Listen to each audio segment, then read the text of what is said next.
இன்றைக்கி நைட்டு நம்ம வீட்டில் என்ன டிஃபன்னு பார்த்தீங்கன்னா தோசை ஊற்ற போகிறேன். தோசைக்கு தொட்டுக்கிறதுக்கு என்ன செய்ய போகிறேன் அப்படின்னு பார்த்தீங்கன்னா கோயம்புத்தூர் ஸ்பெஷல் கத்திரிக்காய் பஜ்ஜி செய்ய போகிறேன். அங்கெல்லாம் பார்த்தீங்கன்னா இட்லி தோசைக்கு சீக்கிரமாக செய்கிற ஒரு சட்னி தான் கத்திரிக்காய் தக்காளி எல்லாம் போட்டு கடையிற கத்திரிக்காய் பஜ்ஜி. சரிங்களா? அது எப்படி செய்கிறதுன்னு நான் உங்களுக்கு இன்றைக்கி காமிக்க போகிறேன். அது சிறப்பாக இருக்கும். நான் செய்கிறேன், நீங்கள் பாருங்கள். சரிங்களா? நான் ஃபஸ்ட்டே சட்டியை வச்சுட்டு எண்ணெய் ஊற்றிட்டேன். எண்ணெய் காஞ்சிருச்சு. கடுகு போட்டுக்கலாம். கடுகு போட்டாச்சு. அப்புறம் பார்த்தீங்கன்னா வெங்காயம், வரமிளகாய், கருவேப்பிலை தழை மூணையும் நான் ஒன்றாவே வச்சுருக்கிறேன். பச்சை மிளகா போடுறவங்க போட்டுக்கலாம். ஆனால் நான் வரமிளகா சேர்த்திருக்கிறேன். வரமிளகா டேஸ்ட்டாக இருக்கும். இந்த மூணையும் நான் இப்போ போட்டுறேன்.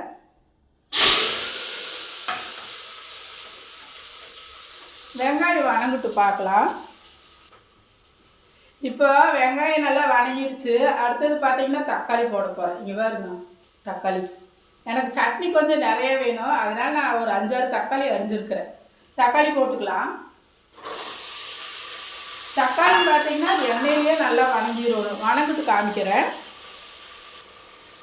தக்காளி போட்டு நல்லா வணங்கிட்டு இருக்குது. இங்கே பாருங்கள், கத்திரிக்காய் அரிஞ்சு நான் தண்ணியில் போட்டு வச்சுருக்கிறேன். செடியிலிருந்து பறித்த கத்திரிக்காய். கத்திரிக்காய் எங்கள் வீட்டில் இல்லை, பக்கத்தில் ஒரு அக்கா செடியிலிருந்து பறித்து கொடுத்தாங்க காலையில். இங்கே பாருங்க, அப்படியே புது கத்திரிக்காய். கத்திரிக்காய் பஜ்ஜி செஞ்சால் அருமையாக இருக்கும். இப்போ நான் உங்களுக்கு செஞ்சு காமிக்கிறேன் பாருங்கள். சரிங்களா? கோயம்புத்தூர்லலாம் இது செய்வோம் அடிக்கொருக்கா. கத்திரிக்காய் போடலாம். எந்த ஒரு பொருள் போட்டாலுமே இப்படி எடுத்து தான் போடணும். அப்படியெல்லாம் கொட்டக்கூடாது. இப்படி எடுத்து தான் போடணும். அப்போல்லாம் பார்த்தீங்கன்னா சட்னி மண் சட்டியில் தான் கடைவாங்க. அப்போ கரண்டியெல்லாம் அதிகமாக போட மாட்டாங்க. கெட்டு போயிடுன்னு சொல்லிட்டு கரண்டி போட மாட்டாங்க. அப்போ என்ன பண்ணுவாங்கன்னு பார்த்தீங்கன்னா அடுப்புலேருந்து எடுத்து இப்படி குழி கொடுவாங்க. அப்போ தான் நல்லா கிளறுன்னு சொல்லி இப்படி குழி கொடுவாங்க. இங்கே பாருங்க, இருங்க. இப்போ பாருங்கள், கத்திரிக்காய் தக்காளி எல்லாம் எப்படி வணங்கிட்டு இருக்குதுன்னு பாருங்கள்.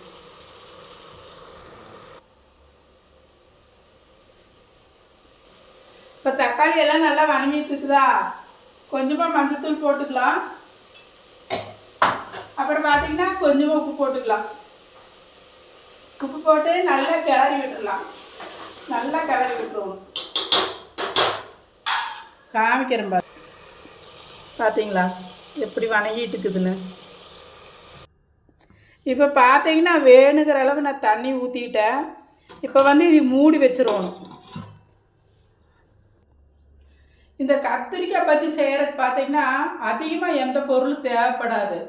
வெங்காயம், மிளகாய், கருவேப்பிலை தழை, தக்காளி, கத்திரிக்காய்.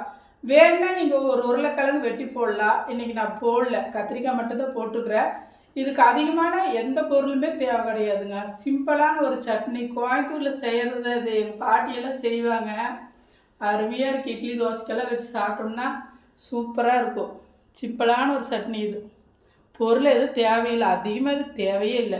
இப்போ 1000 பாரு காமிக்கிறேன்.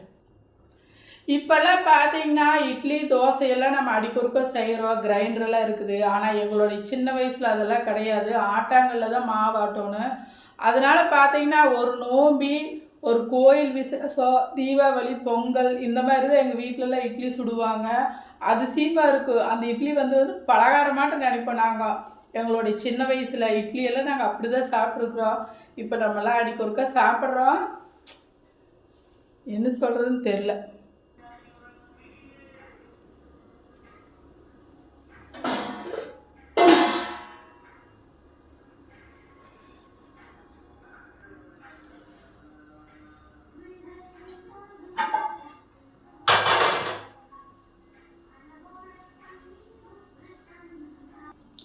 இப்போ பார்த்தீங்கன்னா கத்திரிக்காய் பஜ்ஜி ரெடி ஆகிட்டு இருக்குது. கோயம்புத்தூரில் பார்த்தீங்கன்னா முக்கால்வாசி பேர் செய்வாங்க. சீக்கிரமாக செஞ்சிடலாம். இதையே சீக்கிரமாக செஞ்சு தோசை இட்லியெல்லாம் ஊற்றி சீக்கிரமாக சாப்பிட்ற ஒரு இதுதான் இந்த சட்னி. அதனால் நிறைய கோயம்புத்தூரில் செய்வாங்க. நாங்கள் செய்வோம் நிறைய எங்கள் வீட்டில். சரிங்களா? எனக்கு பிடிக்கும். அதனால் நான் செஞ்சுருப்பேன். வாரத்தில் ஒரு நாளாக செஞ்சு போடுவேன். இப்போ பார்த்தீங்கன்னா நம்ம கத்திரிக்காய் பஜ்ஜி ரெடி ஆயிடுச்சு. இப்போ எடுத்து கடைஞ்சிக்கலாம். கடைஞ்சிட்டு காமிக்கிறேன். இப்போ பார்த்தீங்கன்னா இங்கே பாருங்க, கத்திரிக்காய் பஜ்ஜி எப்படி கலர்ஃபுல்லாக ரெடி ஆகிருக்குதுன்னு பார்த்தீங்களா. இப்போ நான் தோசை ஊற்ற போகிறேன். ஊற்றிட்டு வச்சு சாப்பிடும்போது காமிக்கிறேன் பாருங்க. தோசை ஊற்ற போகிறேன்.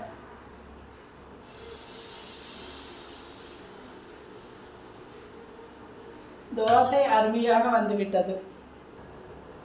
இப்போ பாருங்கள், அருமையாக ஒரு தோசை ஊற்றிட்டேன் நான். அதுக்கு கத்திரிக்காய் பஜ்ஜி வச்சுக்கலாம்.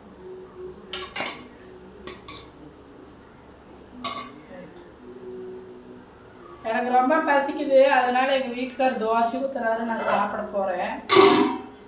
இப்போ இந்த பஜ்ஜி தொட்டு சாப்பிட்டு பார்ப்போம்.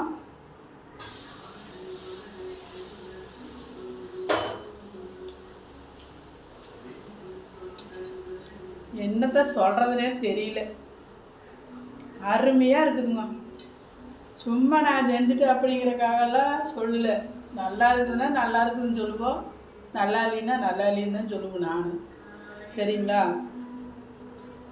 இது தோசை இட்லிக்கு தொட்டுட்டு சாப்பிட்டு பாருங்க. நான் சொன்ன மாதிரி செஞ்சு நீங்கள் சாப்பிட்டு பாருங்க, சொர்க்கத்துக்கே போயிடுவீங்க. சரிங்களா.